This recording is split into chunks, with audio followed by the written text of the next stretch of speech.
Flyers Face Off. Here's your hosts, Mike Bailey, Kevin Fortier, and Mike Acito. Hey, good afternoon, everybody. It's Sunday. This is the Flyers Face Off show. And joining me today is, like last week, Kevin Fortier, Mike Acito, and we're going to be going over the draft and a little bit of the free agency.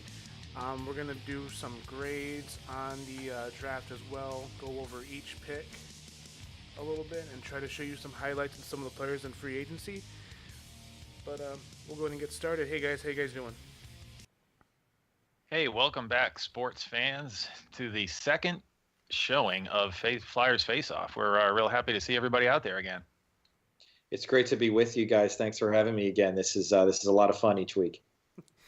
So the draft was this past Friday and Saturday, with the first round being on Friday in Dallas, Texas. The first round, first day was really, it was a unique draft. It was boring, I would say, for them. I mean, usually we expect those big trades to happen or something, but not really a whole lot happened this year. And there were some players that were taken at rather odd places. Wouldn't you guys agree? Yeah, sure. I mean, I was pretty off on my assessment last week about this draft. I thought there was going to be a lot more going on.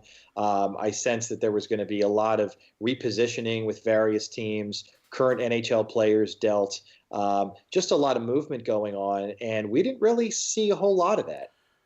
No, you had that one trade between Washington and Colorado, which was Brooks Orpik and Philip Grubauer going to Colorado, and I don't recall who came back to Washington. It was just picks or something like that, I think it was, or prospect in there. I don't remember, but that was, other than that, that was the only. Well, no, that's day two had the bigger trade, but day one, that was really the only player for player, or the only deals that included players. The other ones basically just included draft picks.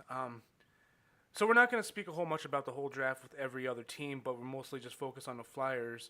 And at number 14, they selected Joel Farabee from Cicero, New York. He was on the U.S. National Development Team, and he's had a pretty stellar career so far. What can you guys tell me about Joel Farabee? Hey, this is Kevin. I'll go ahead and jump in here. Joel Farabee was actually the number one winger on my list of hopefuls anyway. Vitaly Kravtsov was number two. Kravtsov was taken by the Rangers at 12, I believe it was. So the Flyers landed a real 8 or 9. Oh, yeah, Flyers landed a real solid left wing prospect. He's going to go to school. He's going to Boston University. He definitely needs to put on some size. He's 6 foot, 162 pounds. Yeah. But he's got great speed.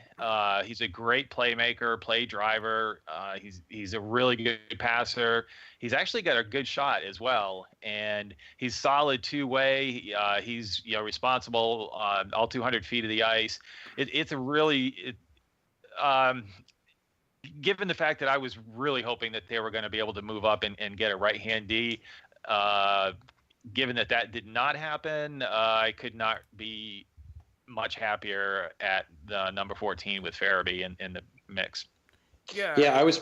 Go ahead, Mike. I was pretty happy too with the pick, Kevin. I would probably grade. I mean, in terms of the first pick, Farabee, I would give that an A. It was just he was definitely the best player on the board there. I think he fits an organizational need. Just some other statistics. 76 points in 64 games for USA U18 last year, 15 goals and 40 points for Team USA in the USHL last year. So it seems like the guy really is productive on the ice, which is definitely something that the Flyers need. Like Kevin mentioned, he is a little bit slight of frame, but I think over the next maybe 2 or 3 years, he's definitely going to be putting on weight. I think I read somewhere that he has is this the prospect with older brothers that are much larger? Yeah. So I think if you take a look at the family genetics, you can expect him to definitely put on some weight. Like Kevin mentioned, high hockey IQ, excellent instincts. I think that's one thing that Hextall mentioned in his post-draft interview about Joel Farabee. He's going to be a freshman at Providence College Boston. next year. Oh, I'm sorry. Yeah. This Farabee's going to Boston. O'Brien. Boston, that's right. Yeah. That's right, at Boston. So yeah, I think it's a great pick. I was really, really happy with the Joel Farabee pick. Yeah, I couldn't have been any happier with it. I was actually kind of surprised that he fell back to us. I figured someone would have scooped him up beforehand, but I'm not really complaining. His father is from the area as well, so he does have that Flyers connection. He's also a big Eagles fan and a Phillies fan, which is always a plus. We always love those. But yeah, what I read about him was that there's not one thing that really sticks out about him, which is why he fell back a little bit. But he does everything so evenly and so well that he does have a good game, all-around game. So he's not like elite in one specific area. He does everything well, and we know Hextall loves two-way forwards. So yeah, I saw him play at the. Sorry to jump in, Mike. Yeah. At the U18s this past April, and he played on the U.S. team with Oliver Wahlstrom, and I tell you, those guys were a solid 1-2 punch. And actually, they played on the U.S. development team together as well.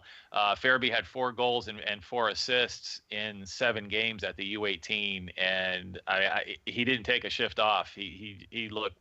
He was out there 100% the entire time. So like you said, it's going to be a couple years, but I think he's going to be a real solid addition to the Flyers forward core. Yeah, and going to be someone that I'm really, really, I'm really excited to see him, even though it's going to be a couple years away. But I'm excited for him. Go ahead, Mike. Yeah, I see him probably slotting in as, I mean, he may have top line potential. I see him probably being a second line winger on the Flyers when he eventually comes up. Maybe a middle 6 guy, but I think that he has a pretty reasonably high ceiling, which is great to see. And what else did I have down here? He also played, I think, with Jack Hughes as well last year. Yes, he did. In addition to Wahlstrom. So it's great to see him playing with other extremely high-level talented players and seeing him produce at that level. So if the Flyers can surround him with other equally talented players, I think we can expect him to succeed. Yeah, I agree. I see him as a potential second line left wing with the Flyers, or potentially moving over to the other side if needed. I think he has a real high upside potential, and there's not a lot of downside risk to him. So I see him, it's going to be interesting depending on where, a few years down the road, where Oscar Lindblom is, and what else is going on with the team at the time. But both of those guys, have definitely second line potential. All right. Anything else you want to bring up about Joe Farabee? What do you guys think his timeline is? I mean, I think he's going into his freshman year at BU, so he's going to be there next season. Do you see him potentially turning pro after that, or you think we're waiting a little while longer? I heard a quote. I don't have it in front of me directly, and he doesn't sound like he wants to do the full 4 years at Boston. He sounds like he just wants to go up there, get some experience, put the weight on, and then make the jump to the NHL. He hopes to do at least 1 year at Boston and then make the jump to the NHL after that. That remains to be seen. I would love that, to be honest with you. Let him get that experience and then make the jump. But what I hear when he speaks is that he doesn't sound like he wants to do the full 4 years at Boston, which to me that's a plus, because I really don't want to wait 4 years. Like, we're already waiting on Wade Allison in Western Michigan. He's a junior now, and he sounds like he's probably going to do his 4 years. So it'll be another year before we see him. So the sooner we get Farabee here, as long as he gets that experience and he does add some size and some weight and muscle, a year or two. Yeah, I think you're looking at least 2 years. I really don't see it taking him 4 years. I would be surprised if if they weren't pushing, and he would himself be pushing to be here after his sophomore season at Boston. All right, so with that pick at 14, Joel Farabee, what would you guys grade him? Grade the pick anyway. A. Yeah, I agree. I'd probably give it an A as well. Yeah, I can definitely give him an A for that. Now that's going to bring us to our second selection of the first round because we did have the second round or that second pick with the one at 19, and this one caused some. Be nice. Well, actually, no. Okay, at first, I'm not gonna lie. When I heard who Hextall picked and I heard the name, I was like, "Who? Who?" I wasn't someone that wasn't in anyone's radar. He was ranked all over the place by scouts, anywhere from. Well, he was ranked on some people's rankings at 20, in the mid 20s, low to mid 20s. I think 23, 24 was the lowest I saw him. Yeah, which Yeah. kind of makes it a little bit better because the rankings that I was seeing before that had him ranked in the 40s and 50s. And when I saw that, I was like, why? But I have done some work on him, and his name is... Jay O'Brien. Yeah. You trying to block it out, are you? No, I was trying to find it, but I was trying to bring up his stats, but it doesn't go to his stats. But yeah, Jay O'Brien. He is from Massachusetts. I know that much. He's from the Theater Academy. His coach there is Tony Amonte. Tony Amonte is an alumni there, as well as Brooks Orpik and Ryan Whitney and another one. So they do produce some NHL talent. Tony Amonte, I read a quote somewhere. I can't find it, but he was pretty big on this kid. He is one of only 2 players from the New England area as a high school player to be offered a invitation to go to the All-American Prospects game in Buffalo this past September. So they don't really invite high school players that often, so being one of 2, that's pretty big. He's been rated as the number 1 high school hockey player in the nation. He's 5'11", 176 pounds, so he does have a little bit of size on him. He is speedy, and he does have some hands on him from what I've seen so far in some video. Unfortunately, I would like to show that video, but it is such poor quality that when I downloaded it, it looked like crap, and you couldn't make out what was going on. All right. Yeah, there's probably not a lot about him out there prior to the draft. There's really not, because, and I can see why only New York, Philly, and Boston would be big on this kid because we're all from the same area. Of course, Tony Amonte is the coach there, so we have some connection there. So that's why we know more. That's why they know more about him than maybe some of the other scouts are, because some of the scouts admitted, like, hey, yeah, we didn't even really look at this kid. He did play 7 games with the U.S. National Development Team.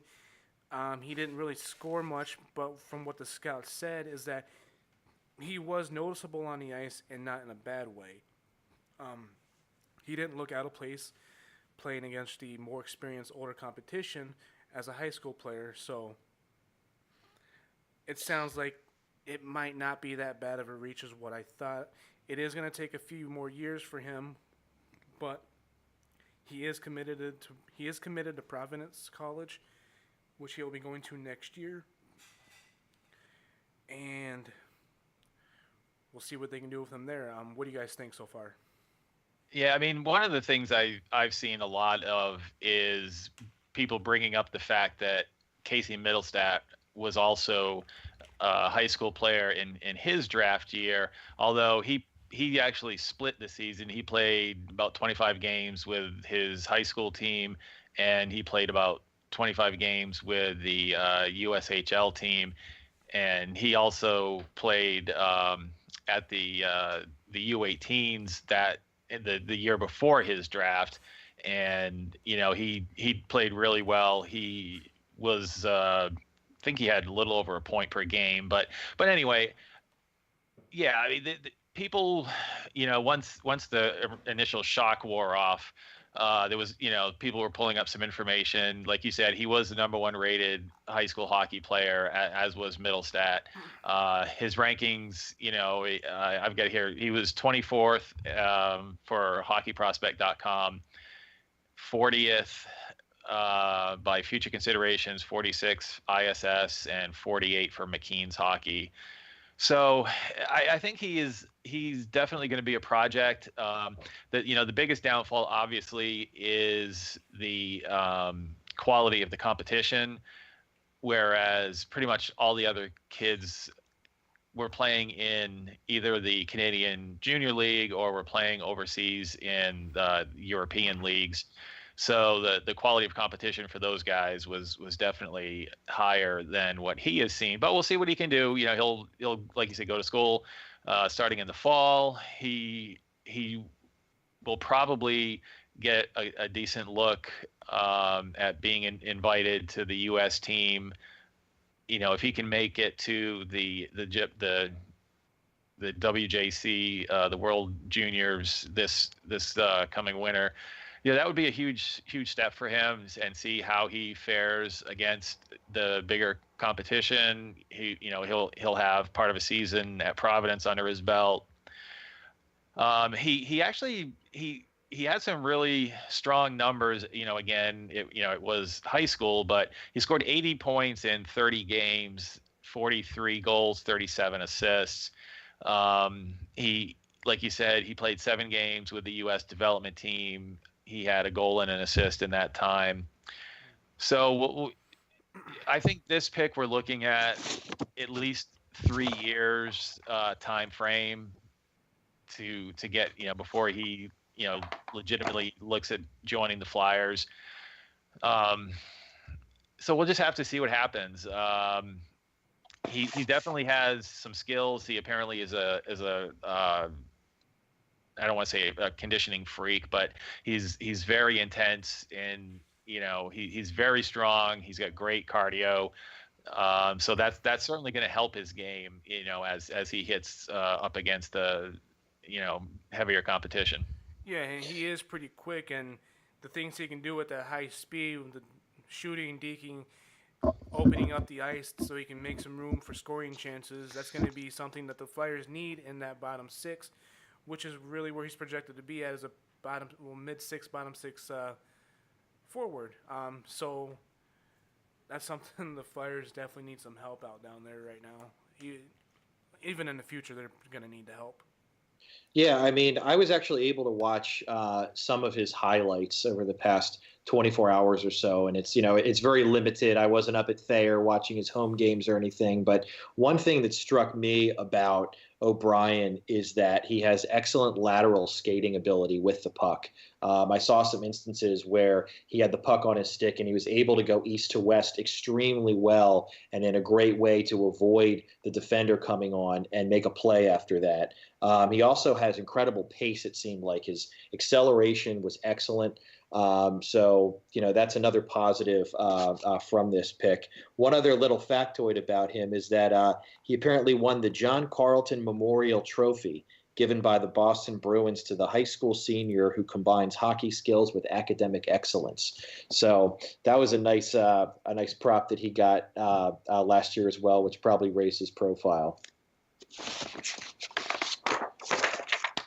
Anything else on Joel and Brian? There's not really a whole lot out there, and like you say, the videos of them, it's really limited. Even the ones I could watch, I don't know who was who because they don't have names on the back of their jerseys, and I have no idea what number he was, but all I can assume was that he was the one that was going out there deking around everybody, had amazing speed, and he just looks like he could be a project here. He's not going to be one for right now. He will be the one for later on, as we all hope happens. So, you guys have anything else on him, or should we go and just go and give a grade? Yeah, I mean, I guess, yeah, sorry, I was just going to say you should probably go ahead and look at grading that pick. The thing that's difficult for me on this one, well, there's a couple things, actually. I was really hoping that the Flyers were going to look at putting a package together that most likely included the 19th overall pick to try to either move up at the draft or some sort of a package to target Dougie Hamilton or, it was a couple other guys that we had talked about.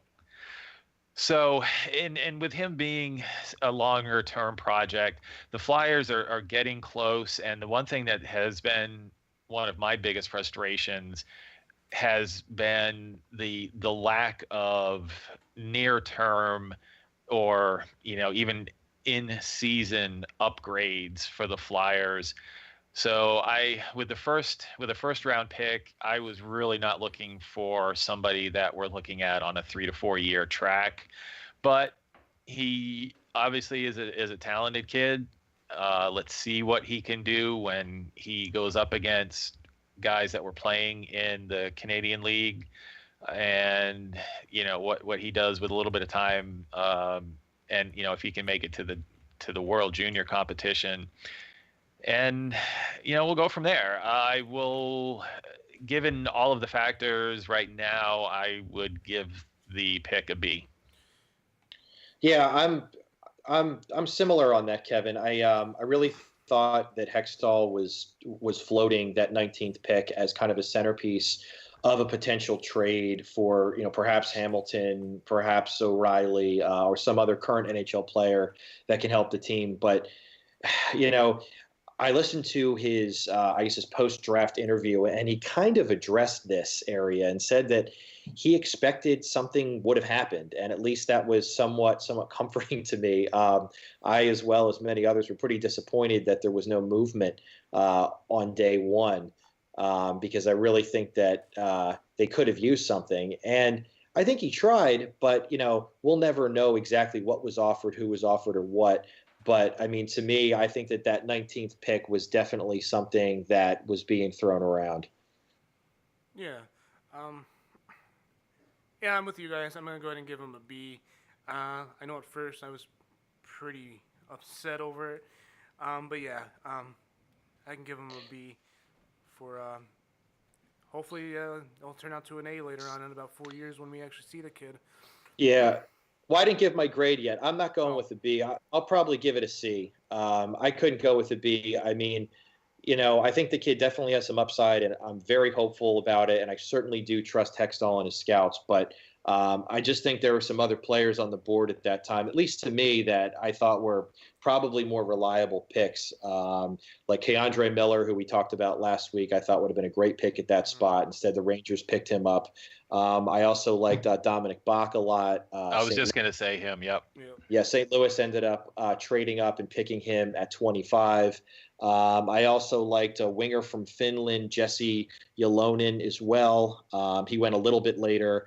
Rasmus Kupari as well went 20 to LA. So I think those are some players that, and Joe Veleno too. Oh God, no. Yeah, he wasn't too high on my list, but the other guys I mentioned were ones that I probably would have been a little more satisfied with the Flyers picking at 19. Mm-hmm. But it's not to say that O'Brien's going to be a bad pick, though, because certainly very well could turn out to be an excellent player. Yeah, I remember last year when they picked Morgan Frost there in the end towards the end of the first round. I don't remember exactly what pick he was, but I think it was pretty much the same thing from a lot of people last year. Like, why are we picking him now? Hopefully, we can only hope this turns into the same type of thing, and the kid goes and dominates in the on a collegiate way. That is the one thing that I will say I didn't mention before, was it certainly seemed like Hextall could have potentially put a package together if they really liked that kid, to have gone and taken Bach or Jonathan Berggren out of the Swiss or Swedish league.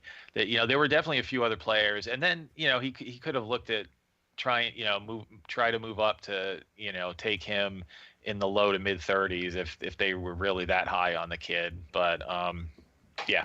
Well, there was talks that the Rangers and Bruins were thinking about picking a kid as well. So it's one of those things, either you do it now or someone else beats you to it. So Hextall, he was really big on the kid. They've been scouting him for a while, from what I've read, and it sounds like they went into that first round knowing who their second pick was going to be already. So yeah, a couple B's and a C for that pick. Fair enough for me. Yeah. Well, before we move out of the first round, I just wanted to comment on how much I think the Islanders made out here, picking up Wahlstrom and Dobson with 11 and 12. Those guys should have been picked in the top 10. And Lou Lamoriello, when he steps in, of course, they make out like bandits in the first round. Yeah, that was just filthy what they got. But the upside of that is Tavares hasn't signed the contract, and he is talking to the other teams. So hopefully, he will leave the Islanders because what they're gonna do there is that as the other teams like Pittsburgh starts to crash and burn, Islanders and Rangers are going to be rebuilding because the Rangers didn't exactly do bad either at the draft. So, Well, the Islanders, even without Tavares, if he leaves, they have an absolutely sick forward prospect pool. Oh yeah. I mean, and and with the guys that they, Anders Lee, some of the other guys that are on the team now, then you had, Barzal with a 80+ point rookie season, and then you look and they still have Josh Ho-Sang, Anthony Beauvillier, I think it is. Mm-hmm. But then, of course, the player that I wanted in 2016 with a first-round pick, Kiefer Bellows, he's a stud goal scorer. Then you add Oliver Wahlstrom, who Craig Button said is potentially the next Mike Bossy. He thinks he can put up 40, 50 goals. Yeah, they are not going to be hurting. And the Dobson pick just absolutely broke my heart. I mean, yeah. I was throwing stuff at the wall when he was still there at 10. It was like, oh, my God, do something. Yeah. And him and Bouchard, I was like, okay, we need to get one of these two guys. So yeah, that was just heartbreaking. And I think they picked up Bodie Wild later in the draft too, didn't they? They picked him up early in the second round. Yeah, that's really, really nice pool that they snagged there in the first two rounds. Yeah. I'm really jealous of their picks. Yeah, and Dobson and Wahlstrom are both potentially NHL ready, so you may see them along with Kiefer Bellows in the fall. Well, speaking of second round picks, the Philadelphia Flyers had the pick at number 50 overall in the second round, and they picked up Adam Yenning from Sweden. From what I've read about him, this is I've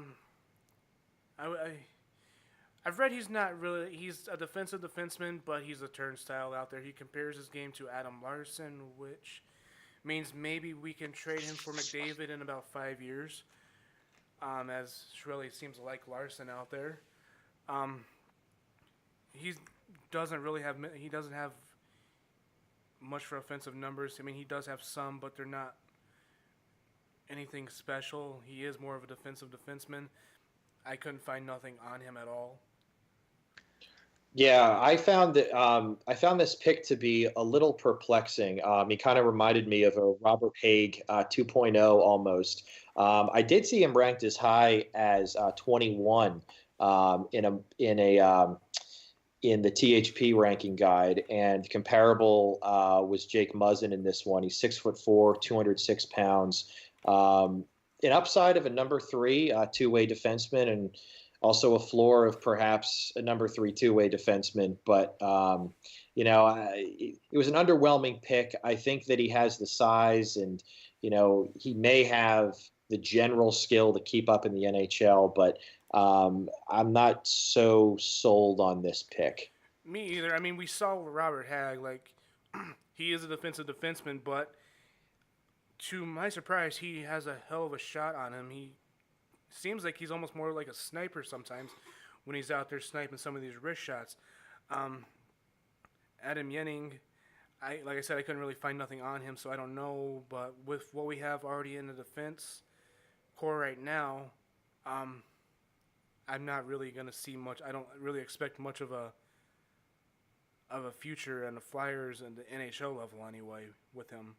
I don't know what you guys think about that, but this pick I'm going to be negative on. This pick I just found to be completely mind-boggling. And even some of the most homerish don't ever criticize anything Ron Hextall does were scratching their heads with this pick. It made no sense. I don't see him as a number 3 defenseman at all. I think he's a borderline bottom pair versus high-end AHL player. He basically scores 1 goal a season, and he last season he had 1 goal and 1 assist in the Swedish Elite League in 28 games. He had 1 goal in the U18s for the Swedes. He also split time with the Swedish Junior League, where he had 1 goal in 17 games. The year before, he had no goals, and he had 1 goal at the Swedish U17 games. This one is, and the fact that they have 2 of him already.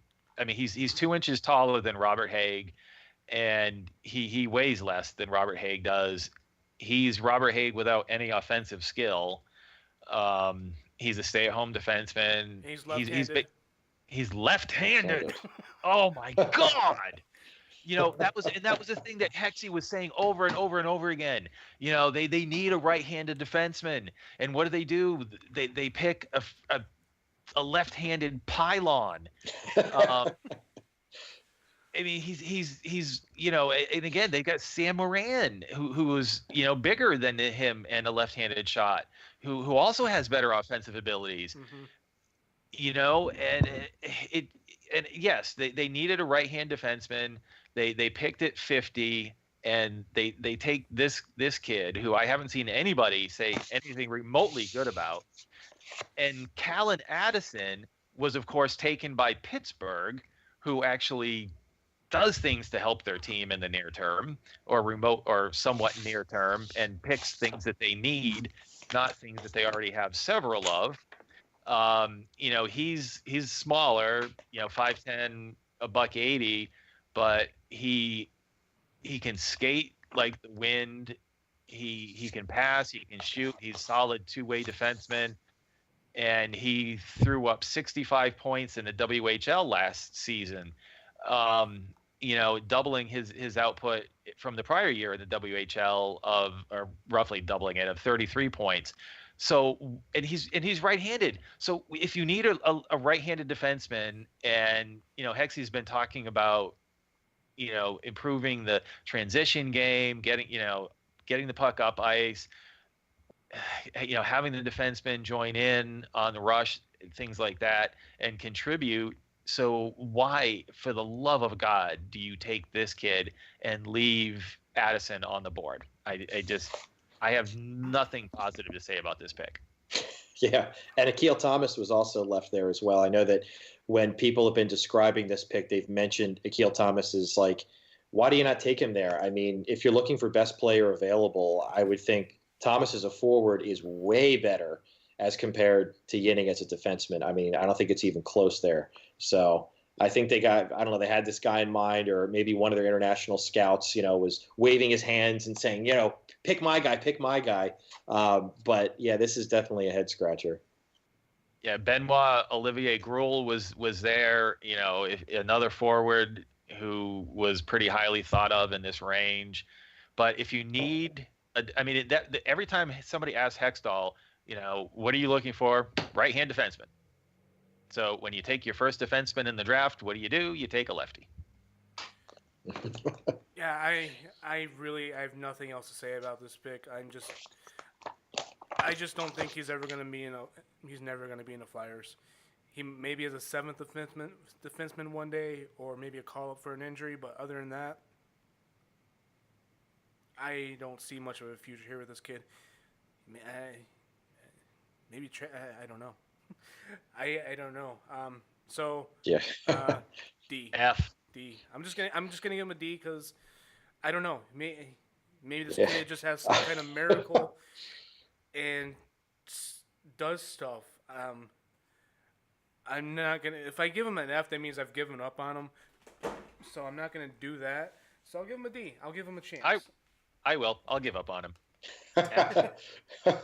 I'll give him a D as well, because I gave O'Brien a C, so I'll go up 1 and I'll go D for this guy. Okay, now the Flyers, they didn't have the 3rd round pick because that went to Detroit, and the Peter Mrazek deal. So the fourth round, pick number 112, Flyers take a right-handed defenseman, Jack St. Finally. Ivany, from Manhattan Beach, California. He's been in the Los Angeles Junior Kings Bantam, basically just the Kings junior team. He's been in the USHL with the Sioux Falls Stampedes, and he's a Yale University commit. Last year, with the Sioux Falls Stampede, 54 games, 6 goals, 30 assists, 36 points, 30 penalty minutes. He was a +2. And he's only played a couple years. 14 points, or 10 points his first year, 16, 17, 36 points last year. And now he's going to be going to Yale. He's 6'3", 198 pounds, right-handed defenseman. He was ranked all over the place from number 189 by HockeyProspect.com to 108 by McKean's Hockey. So, fourth round player, you don't know what you're getting, but I don't have any. I'll take him over the last guy. Yeah. Yeah, I probably would too. I mean, he's right-handed and he's a defenseman, so I guess that fits, something that Hextall was talking about. But once you start getting into this level of player, it's just kind of trusting the scouts and the organization is to say, all right, let's take a flyer on this guy. Let's see how he pans out. I don't hate the pick. I don't love it, but like I said, once we get to this, level of prospect, it's just so hard to project. Yeah, I mean it's a crapshoot once you get into this range. He looks like he was taken where he should be taken. He has some good size from the limited things that I've been able to see or read. It sounds like he can, he's not a bad skater. He's got some decent passing skills. So we'll see. Sometimes you can find a hidden gem here. Like I said, I could certainly see picking him over the other guy. So. Yeah, and I don't know if these guys are, going to be depth guys in the next couple of years on the Phantoms or what, because obviously we have some pretty high level players that are going to be on the Flyers that are on there now with Provorov and Ghost, and obviously Haig is going to be on the team as well. Myers probably this year and more, and so I think their defense looks pretty good. So I'm not sure where these guys are going to fit. Maybe a couple of years down the line as a backup plan or something. I think he might be more or less just building up more for the AHL right now. Mm-hmm. I was just going to say that the Phantoms are really, really hurting with defensemen at this point. I think that's why the Flyers actually gave David Drake a AHL contract. So, with Robert Haig, Travis Sanheim already up on the Flyers, looking at Phil Myers coming up at some point. I don't think he's going to start the season with the Flyers, but who knows? I mean, he could. And now with Sam Moran, who would have been up on the Flyers, but now he's out with a torn ACL until sometime after the first of the year in 2019. They've really been depleted at defense, and I think you're going to see some of these picks going to guys that, for exactly that reason. They're going to be guys that are going to, be there as depth guys playing for the Phantoms, and if they look decent and there's injuries, they may get a call up, and we'll just have to wait and see. It's going to be a few years, and just go from there. Mm-hmm. So, what do you guys think about the Flyers not picking a Canadian this year? Don Cherry's not going to like that. I can tell you that. Yeah. Actually, I was kind of surprised because I think it was I think it was like a year before or something like that. Hextall didn't take any Americans, or he took one American. But yeah, I thought it was strange that he didn't pick a single Canadian. It was just Americans and Swedes.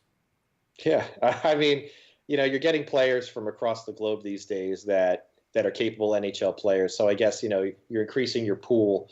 But I thought that was kind of strange, no players from the hockey motherland.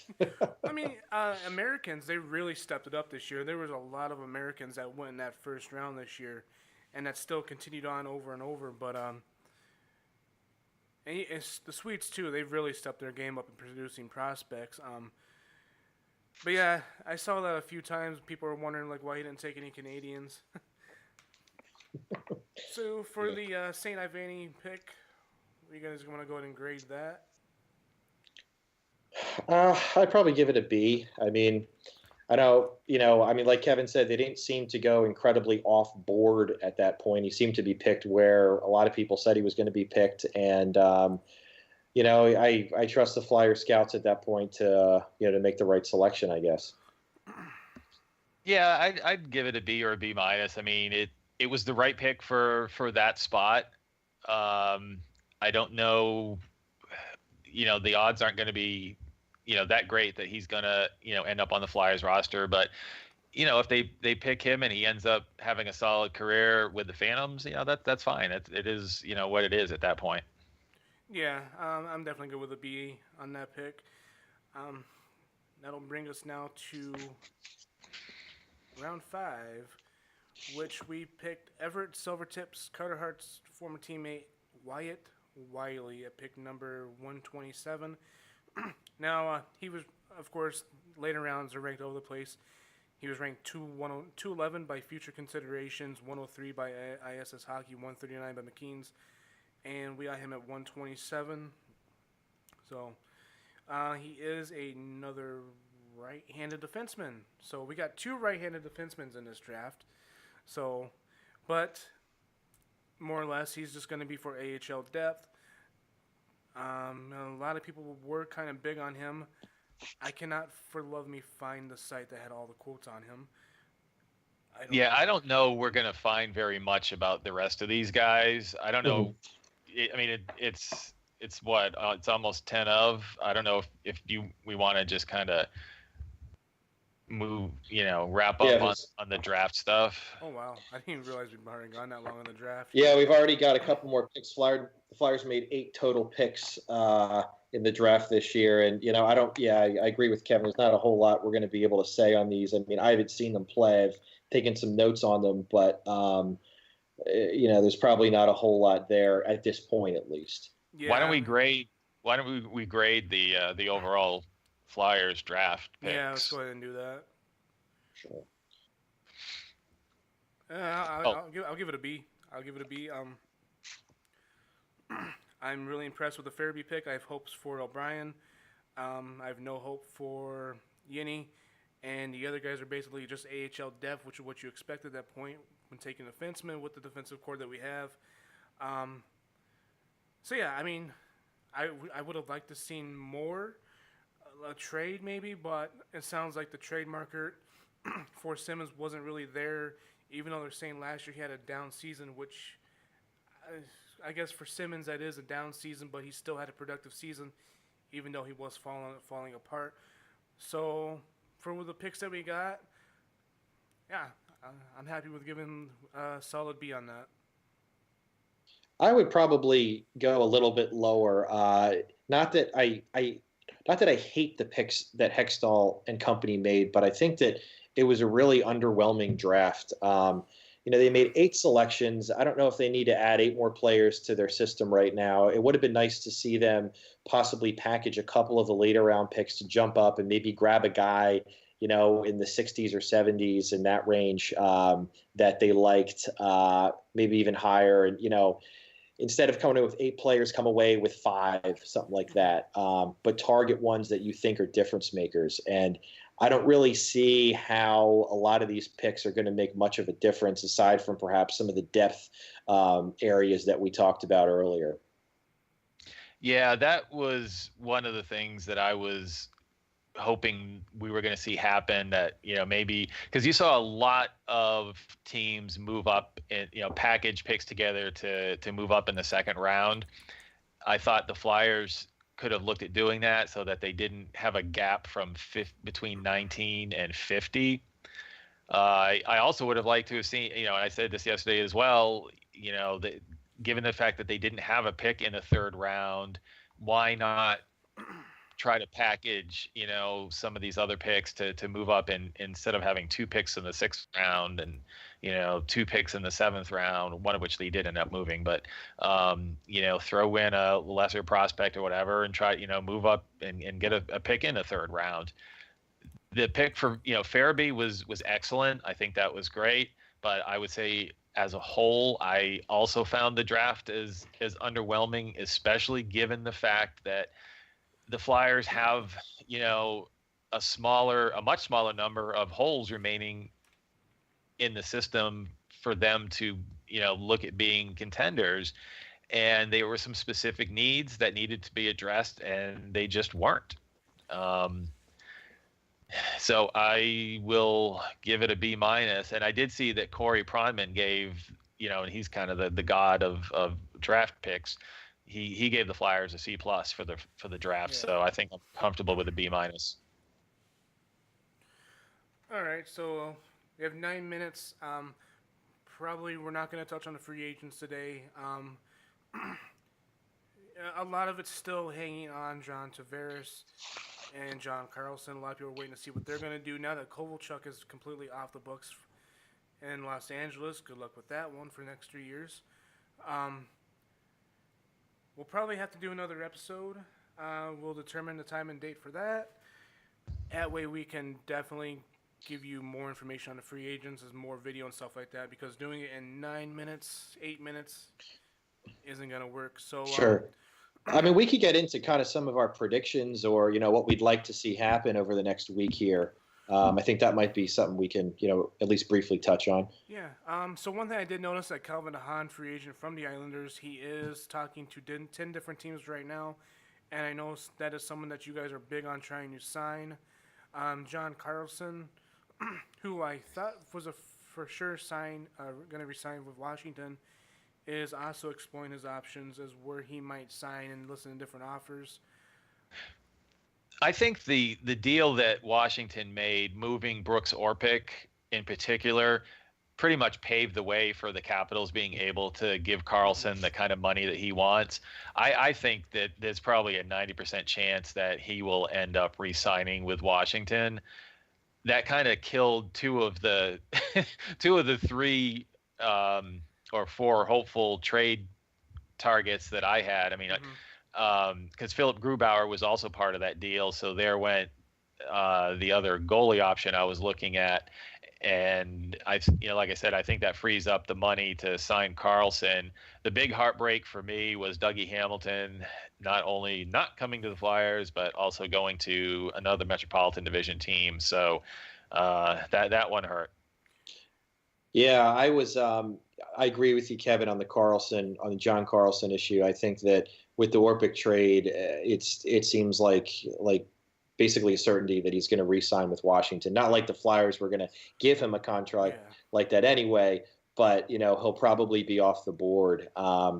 In terms of the other guys, I agree with you, Mike, when you mentioned Calvin DeHaan. He is a guy that I think we all kind of have our finger on and are looking forward to seeing the Flyers potentially make a move for him, because I think he definitely could add a nice element, a right-handed element, and a really good complement to the defensive core that we have, a little more experience than some of the other guys.